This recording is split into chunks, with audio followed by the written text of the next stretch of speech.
పిలిచెరా వరుణ వరదై పలకరా ఆకాశాన్నీల దించరా కురిసేవానగా మారని యాతన తీర్చగా మాతారాతలు మార్చగా ఈ జల యజ్ఞము సాక్షిగా తలనే వంసరా మహారాజు తాని సమిధల్లె మారి నిలువెల్లా వెలిగెరా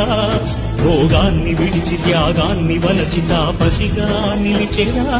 జనక్షేమమే తన సంకల్పముగా తన ఊపిరి హోమజ్వాలలుగా స్వర్గాన్ని శాసించెనుగా అమృతమును ఆహ్వానించెనుగా